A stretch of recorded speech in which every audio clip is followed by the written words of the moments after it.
പലനാര് കൊണ്ട് വരിഞ്ഞ് കെട്ടിയ കട്ടിലിൽ പഴമുണ്ട് മൂടിയ കിഴവിരോഗമിലുണ്ടതിൽ നിങ്ങൾക്ക് ഖിദ്മത്ത് ചെയ്യുവാനാരുണ്ട് അതിനുത്തരം എനിക്കെന്റെ സൃഷ്ടാവുണ്ട് പനനാര് കൊണ്ട് മെടഞ്ഞുണ്ടാക്കിയ ഒരു കട്ടിലിൽ പടുകിഴവിയായ ഒരു വൃദ്ധ കിടക്കുകയാണ്. കണ്ണ് കാണുന്നില്ല, എഴുന്നേക്കുന്നില്ല, കിടന്ന കിടപ്പാണ്. അബൂ തൽഹ ചോദിച്ചു, നിങ്ങൾക്ക് ഖിദ്മത്ത് ചെയ്യുവാനാരുണ്ട്? അതിനുത്തരം എനിക്കെന്റെ സൃഷ്ടാവുണ്ട്. ആരാണ് ഖിദ്മത്ത് ചെയ്യാനുള്ളത്?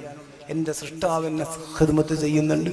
യജമാനായ എന്റെ റബ്ബല്ലാതെ എന്നെ സഹായിക്കാൻ ആരുമില്ല എന്ന് കരഞ്ഞുകൊണ്ട് പറഞ്ഞപ്പോ, രോഗത്തിലായി കിടപ്പായ നാൾ മുതൽക്കെന്നും ആരോ ഒരാൾ വരും രാത്രിയിൽ അടുത്തെന്നും, കാഷ്ടിച്ച പാത്രമെടുത്തവർ മാറ്റുന്നതാ, ശുദ്ധീകരിച്ചത് പിന്നെയും വയ്ക്കുന്നതാ,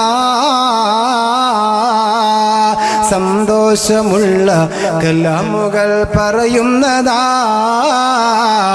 ഈ രീതിയിൽ സന്തോഷമുള്ള കലാമുകൾ പറയുന്നതാ, പൊതിയൊന്നഴിച്ചവർ ഭക്ഷണം നൽകുന്നതാ. രോഗിയായി എന്ന് കിടക്കാൻ തുടങ്ങിയോ അന്ന് മുതൽ ഒരാൾ എൻ്റെ അടുക്കൽ വരും.